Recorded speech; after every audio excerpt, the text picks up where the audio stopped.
Finaritra tompolahy, finaritra tompovavy, miara-dalina aminao hatrany amin'ity fandarina izany malaza ity.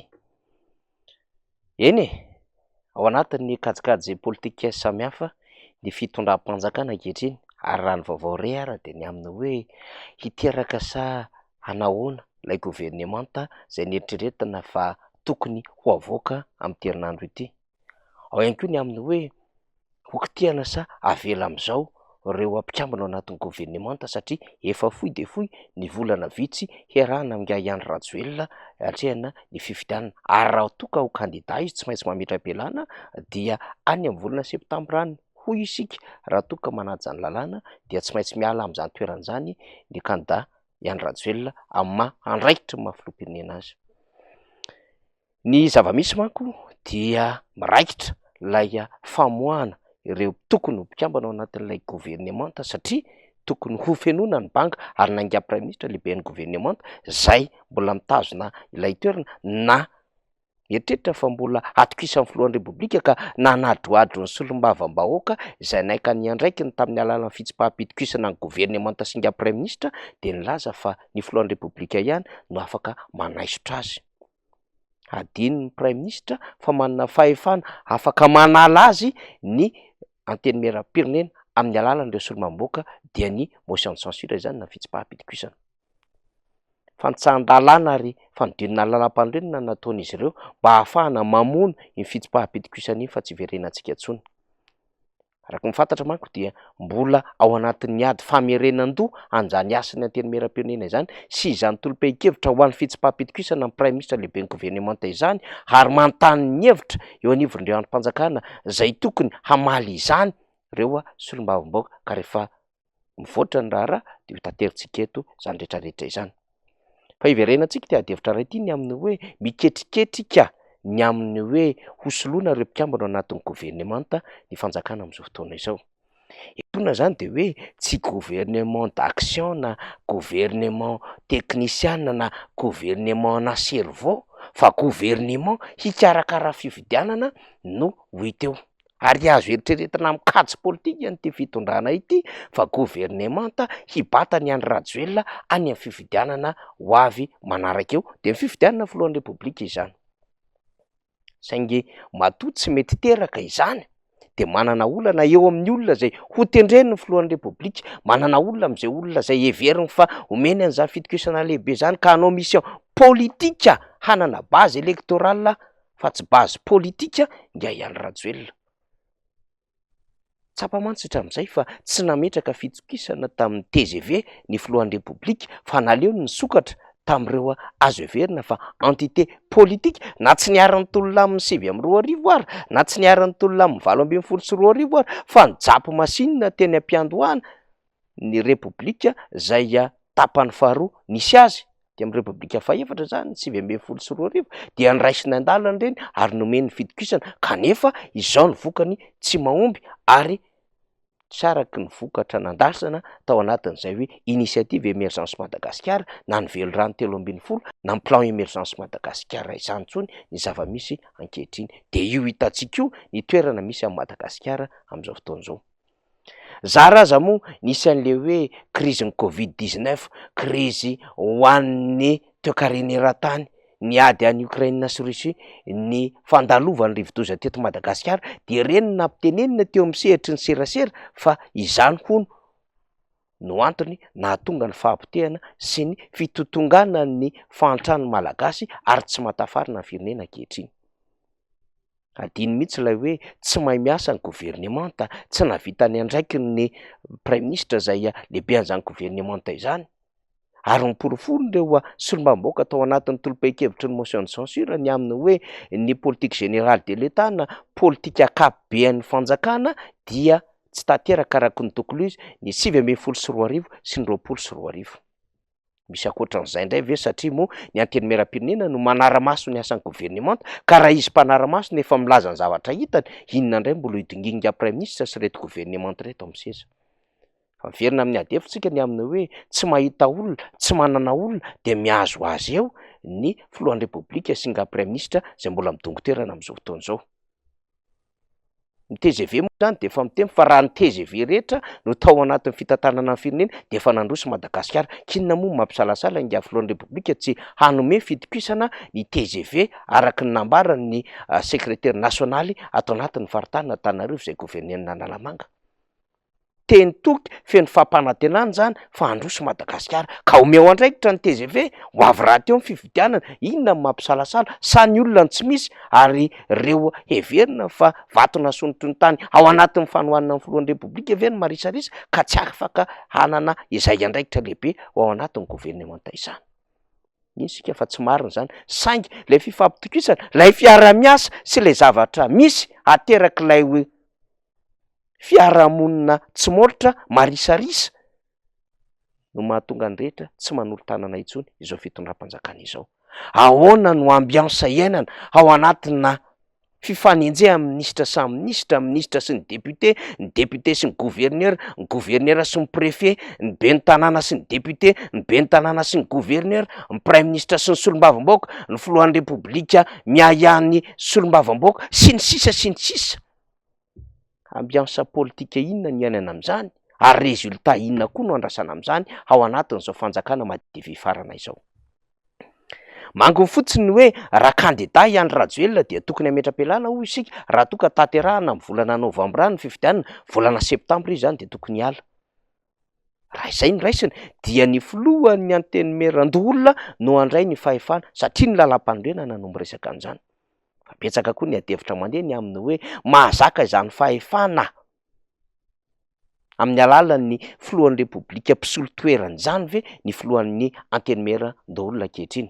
Ara-tantara de nenga tamin'ny Gradiloaf izy ary rehefa niala tamin'izany de nanangana eny an-toko fanarenana dia mpikambana tao anatin'ny Mapara ary taty aoriana rehefa nisy fijoroan'izao fanjakana zao. Rehefa avy candidat tao Ambohidratrimo tsy lany dia sekretera jeneral tao amin'ny ministera ny fanabeazam-pirenena ary izy lasa loholona sy filohan'ny antenimieran-doholona ankehitriny. Ka raha miala zany filohan'ny repoblika, lalàna no miresaka an'izany, loi organique 2018-09, tsy isika akory na milaza izany, dia ny filohan'ny antenimieran-doholona no misolo toerana azy. Fa mbola misy ketrika hafa any ambadika zany adevitra rehetra zany ny aminy hoe vitany sa tsy ho vitany mission hitondra izany firenena izany makany amin'ny fifidianana, miahiahany zany tandapa sy ny manodidina ny fitondrana amin'izao fotoana izao. Dikan'izay dia ambany de ambany ny fahatokisana ny filohan'ny antenimieran-doholona sy ny traika efa politikany hahatateraka izany mission lehibe zay takiany lalam-panorenana izany, fa eritreretin'izy ireo fa mission politika zay mety hanahirana amin'ny fitondrana ho amin'ny ho avy eo raha toa ka mametra-pialana ny filoham-pirenena raha candidat. De mandeha niketriketrika samihafa ny aminy hoe tsy maintsy hanala loholona amin'ireo nitendrena ka hanendry loholona hafa zay mety hananana izy ireo fahatokisana, ka iny rehefa avy eo no atosika amin'ny alalan'ny fifidianana ho filohan'ny antenimieran-doholona vaovao indray ao anatin'izany antenimieran-doholona izany. Ka io avy eo no handray ny toerana rehefa mametra-pialana filohan'ny repoblika. Manamboninahitra jeneraly zay amperinasa ary manamboninahitra jeneraly misotro ronono no voatonontonona ao anatin'izany resaka izany. Fa ao anatin'ny kady samihafa ihany koa de ny aminy hoe ndao diovina manodidina ny filohan'ny repoblika hoy ny adevitra mandeha aty ambadika aty. Satria manko rehefa natao ny adevitra samihafa ny amin'ny ireo ekipa teknika, staff, indrindrandrindra staff politika hibata n'Andriamatoa filohan'ny repoblika makany amin'ny fifidianana ho avy eo dia taratry ny rehetra ny tsy fananan'izy ireo traikefa amin'ny fomba fanaovana politika, indrindra hamaolana amin'ny krizy zay hitranga eo. Raha toa ka miziriziry ary raha mieritreritra hanao andehitrezana ka hampandany any Andry Rajoelina amin'ny fifidianana ho avy eo de iseho ny crise post-électorale. Izany no mampanahy ny ireo tandapa ny aminy hoe ho voafehitsika sa tsy ho voafehitsika. Hanana traikefa ara-pifidianana sy ara-politika hijoro amin'izany ve ny tandapany Andry Rajoelina amin'izao fotoana izao ka afaka hiady hevitra hanao lobbying ary hametraka ny paikady ara-politika manoloana ny fomba fanaovana politika professionnel ho an'ireo mpanao politika zay manana traikefa ary mivonona ao amin'izany hiarika ny fifidianana ho avy eo.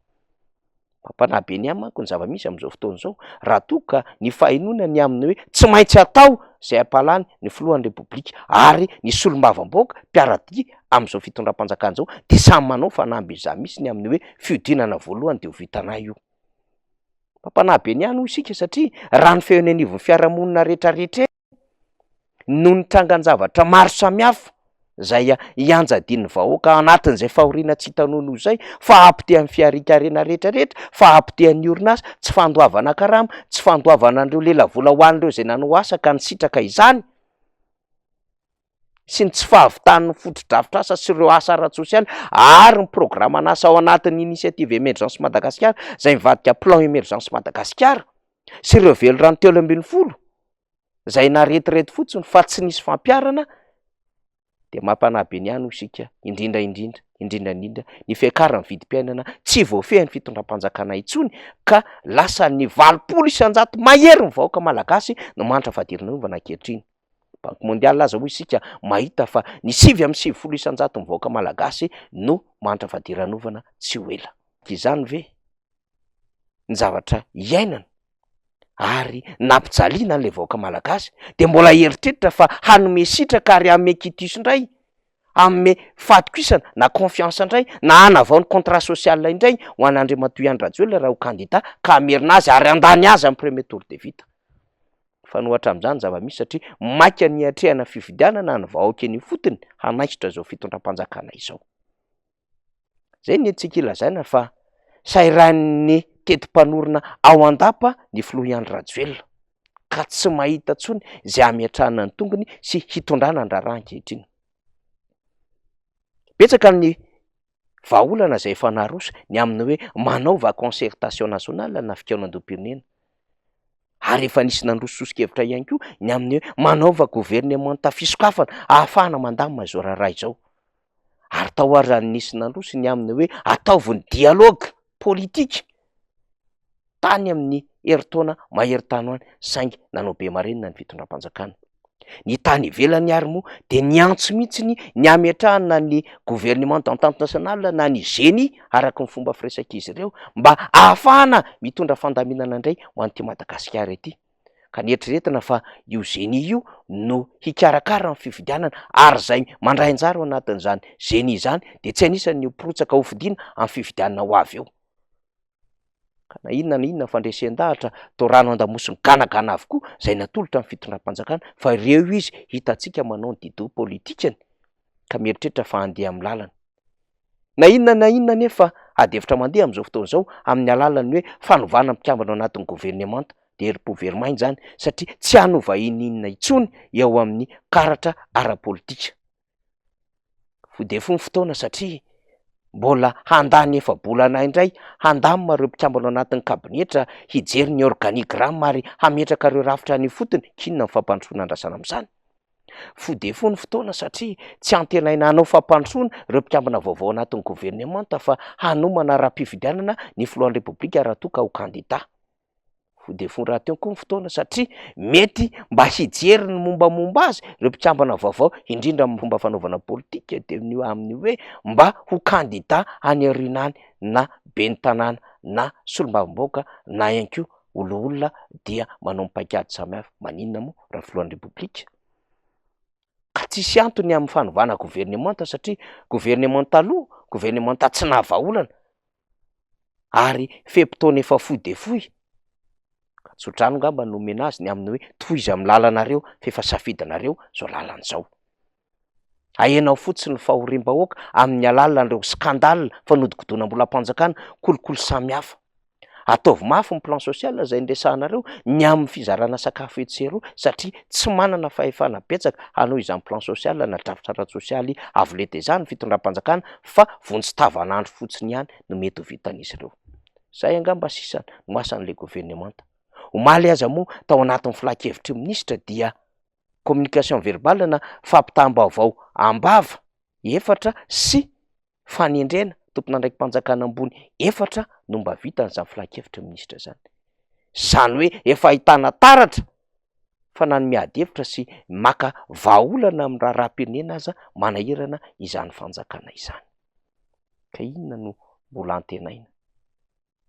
Tratry ny sangody-panina politika sy ny tetim-panorona ary efa tsy fantatra ntsony ankehitriny iza marina amin'ireo ekipa ao an-dapa sy ekipa ao anatin'ny gouvernemanta, ekipa ao anatin'ny antenimieran-dolona, ekipa ao anatin'ny antenimieram-pirenena, reo gouverneur, reo ben'ny tanàna no mbola miaraka amin'ny Andry Rajoelina. Satria ao ny efa mamorona ekipa, ao ny efa mieritreritra fao candidat filohan'ny republique sénatoriale, législative, communale, ary ao ny efa mieritreritra fa hanohana candidat hafa ihany koa raha toa ka misy candidat zay mahafa-po aminy. Zay nentsika ilazana fa tsy ny oma hitondra fanjakana reto olo reto, ary tsy natokana ho mpanao politika ary mandratsy endrika ny mpanao politika malagasy. Tsy lay siansa amin'ny fomba fanaovana politika mihitsy ary tsy lay pratika politika tokony ho ampiarina mihitsy no hitondran'izy ireo amin'ny firenena fa amin'ny fomban'izy ireo manokana zay mbola tsisy nanao teto an-tany. Zany ny atao hoe fanjakana Rajoelina ankehitriny. Zany zava-misy, zany malaza. Makasitraka tompokolahy, makatelina tompovavy.